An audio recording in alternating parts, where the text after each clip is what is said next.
BlackBerry invented the smartphone, dominated the world, and then lost everything almost overnight.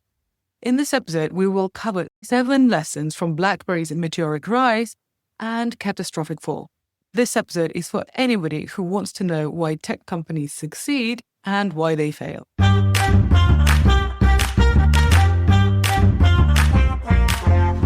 Welcome to the Tech for Non-Techies podcast.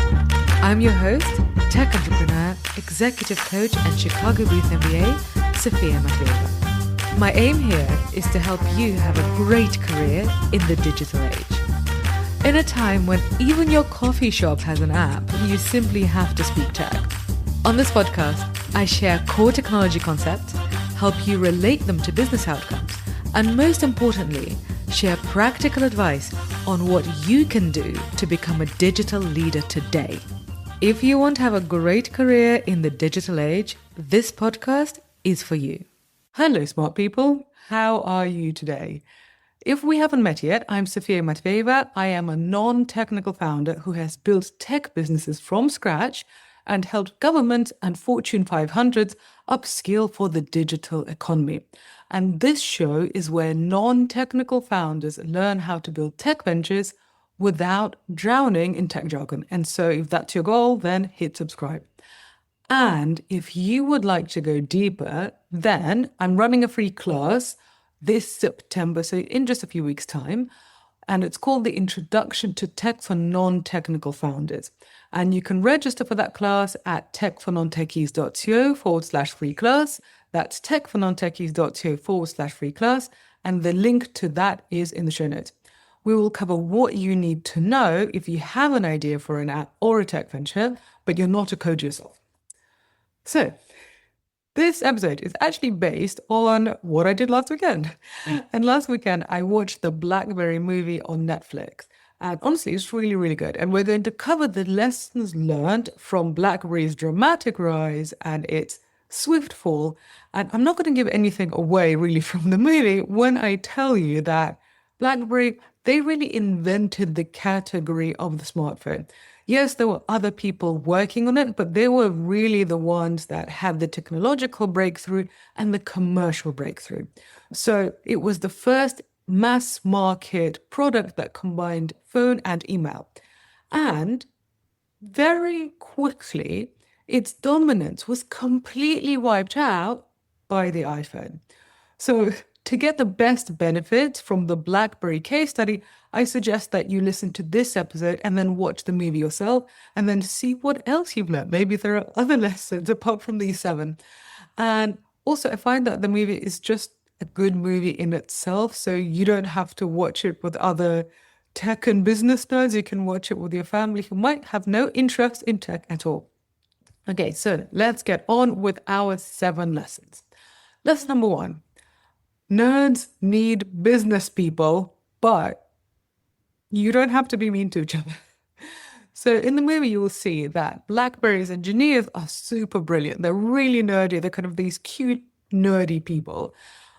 But they're really terrible at commercializing innovation. And actually, it's something that reminds me of the General Magic case study, which I talked about a while ago, probably a few years ago now on this podcast. Anyway, so it is actually quite normal to have brilliant engineers who are really great inventors, but they just don't have that commercialization muscle. And so they didn't have, in BlackBerry's case, if they didn't have a great commercial person, they would have stayed in obscurity. But you will see that in the movie, the CEO is portrayed as being pretty awful. So he's aggressive, he's rude, he's disrespectful. Apparently it wasn't like that in real life, but it's a movie. So it makes good viewing, right? Anyway, so in the movie, it shows that his rudeness did drive early results, but it definitely also burnt bridges. And also, it's just not necessary. I think you can be aggressive in business without being aggressive to the people who are helping you create what you're creating. So the lesson is, engineers and business leaders, we need each other. But the partnership needs to be built on mutual respect and not on hostility. And by the way, I have seen this hostile dynamic also play out the other way around. So I've seen companies where engineers intimidate the business people. And that doesn't work either. You really, really need mutual respect, not complete dominance of one over the other. So lesson 2, you do need some tech fluency to be able to sell well. So this is obviously for non-technical founders, for business leaders. You have to learn something about technology. So in the movie, it shows that the BlackBerry CEO struggled to pitch the BlackBerry product because basically he didn't really understand how it was made and he didn't understand the tech context. Basically, there were lots of teams working on solving this problem of how do we get email into the phone, and it wasn't working. And he didn't know that, and he didn't know why it wasn't working. And so when he went to pitch, basically he just looked kind of clueless and he didn't look credible. So he needed to know some tech terms and he needed to know the backstory. He didn't actually need to go and take the thing apart and build it himself, right? So as a non-technical innovator, as a non-technical founder, you don't need to code, especially now with AI no-code tools, but you need to speak tech so you can represent your product and your team accurately, win trust, and basically avoid looking clueless. Because if you look clueless, people are not going to trust you and they're not going to buy your product. They're not going to invest in your company. Okay. Lesson 3. Talent is not distributed equally. So one of the film's themes echoes something that Steve Jobs and basically lots of people who have really been at the top of tech that they often say. The best engineers are not just a little better than, the mid engineers. They are thousands of times better than average. So BlackBerry's breakthroughs happened because the company made an enormous effort to recruit really, really exceptional engineers. And they also paid them a lot. And actually, that's quite controversial in the movie. I'll let you watch that one. But the thing is, if you pay an engineer $10 million, that sounds, okay, even now, that sounds $10 million is a lot, right, per year. But if you pay that engineer $10 million and their tech breakthrough, like the thing that they invent, allows you to capture $1 billion market, you have got yourself a bargain. You made a great investment. So now you might have seen in the news that Meta and the other Silicon Valley companies are paying fortunes to AI engineers. And this is basically why. Now, don't freak out because most companies do not need the absolute best engineers in the world. If you are not building some sort of bleeding edge breakthrough technology, you don't need to be competing with the likes of Meta. You just need the right level of talent for the stage that you're at. Okay, lesson 4. A product does not sell itself. You need PR. You need to create an appropriate image that gets people to want your thing. So I remember when I graduated from university, I was in London and I worked in the city. And the city is basically like the Wall Street of the UK. And so I was working in a financial services firm and I was given a BlackBerry. And most of my friends were not given BlackBerries at their work. My investment banking friends were, and then there was me and basically nobody else. And so literally I was the envy of my friends because I looked very important. And, I'd get it out and I was like, yes, I need to check my emails. It was very much a status symbol. It basically made you look like you were part of the elite, part of the business elite. It made you look important. And in the movie, it actually shows how they created that image. So BlackBerry's success was not only the super innovative product, which actually did make work a lot easier, it was also brand and image creation. So BlackBerry proves that a great product, a super innovative product that nobody else has succeeded in creating, still needs PR and still needs clever marketing to take off. And this is where the business leader, the CEO, was really shown to make a difference in the movie. And honestly, the nerds could not have done it without him. So this is more evidence that the two sides need each other to build something successful. Okay, lesson 5. We've got 3 lessons left. communication between teams could be a matter of life and death for the company. So there's an interesting bit in the movie when the sales team goes out and sells lots and lots and lots of phones. And they think, yeah, we're doing really well. We're going to get our sales bonuses. Yeah, go us. However, engineering does not know what the sales team's targets are. And they don't know that the sales team is actually hitting those targets. They don't know what the sales team is promising. So all these phones get sold. What happens?